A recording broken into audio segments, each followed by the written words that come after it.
Hello there, how are we, guys? G'day, mate. I'm all right, Dave. I'm all right. G'day, Davo. That's a great Aussie accent. G'day, mate. Jason. I'm originally a North Londoner. I did enjoy the call that talked about the Ange as the PE teacher. A lot of disrespect there, but what do you expect? It is disrespectful because we do like Ange. Yeah, so if you look at the Chelsea and Tottenham, and you look at them last season, Chelsea and Tottenham last season were in an equivalent position. Yeah. Both of them were a shambles of a club, 3 different coaches, and we move on to this season. And as a Tottenham fan, the fact that Chelsea have taken 6 points off us this season is disgrace because Chelsea have been diabolical. Now, I'm not calling for Ange to go because if Ange goes, that will be 6 seasons running next season that we have a new manager, and that's no way to run a football club. But what I would say is that we have got. I thought the selections tonight were strange from the point of view that although Højbjerg is not suited to this system and he'll go, I thought he did all right on the weekend. And I wouldn't. He keeps changing midfield. At that point in time in that second half, we were on top, and he changed all 3. It was a very strange decision. Kulusevski, I agree, has been shocking this season, but he had a good game on the weekend playing on the right. Madison's been extremely poor since he's come back, and I'd have played Lo Celso. What he's doing with Lo Celso, bringing him on with 5 minutes to go, with you're 3-0 down is a joke. But I do think all this stuff about set pieces and this, that, and the other. Like, did Tony Pulis have a set piece coach when he got Rory Delap to chuck long throw-ins as a tactic? No, he didn't. Last season, we had a set piece coach. This season that we don't, and previous years, in years gone by, we've taken shocking free kicks. Eriksen's not cleared the near post corner, but we weren't calling for a set piece coach now. It's part of the coaching and the training. It's being seized upon by the media as a stick to beat him with. He's not going to turn around now and go, oh, you know what, mate, I should get in a set piece coach now. It's not going to happen. I think he may make some changes over the summer in that regard in terms of his coaching staff.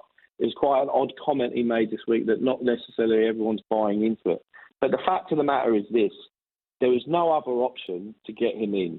Slot turned us down. Nagelsmann turned us down. We were a joke last season. Tuchel didn't want to come. All that kind of stuff. If we get rid of him now, what we're going to do? Another new manager? And we all know what the issue is, and at the heart of this is the ownership of this club. 1 trophy, 23 years. I'm an old man. I remember the 80s. Going to see Tottenham at Wembley about 7 times in 18 months, charity shields and things like that. The tradition of our club is this. We may not go for titles or anything like that, but we're always a decent cup team. We played attractive football, and we made the big signings and things like that. What we've become now, and what Levy has done, is turned us into a multi-purpose entertainment venue. So we're going to build a hotel. We've installed a go-kart track. Has he put in a museum paying tribute to our heritage? No, he hasn't. And all the while, he got awarded a 3.5 million bonus in the latest account, and that was in a period of time where we didn't qualify for Europe for the first time in about 8 years, and our lowest finish.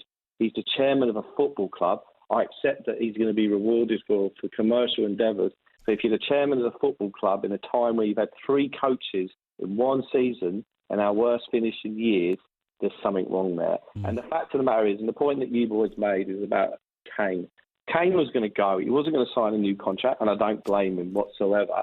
But the fact of the matter is that you needed to sign a striker. I wasn't expecting us to spend 125 million on a striker, but you need to stick someone in that squad who can put the ball in the back of the net. Sonny, I like him. I love him to bits. He has peaked.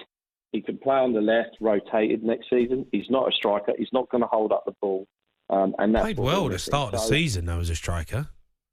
He did, but where he played well is that we were in those first 10 games, the way that we were playing suited him playing in that central role. You remember when we got to the Champions League final, Kane was out injured in the quarters, and he played up at Main Road. He had a fantastic game, fast, interchange football, Moura, Dele Alli, all that.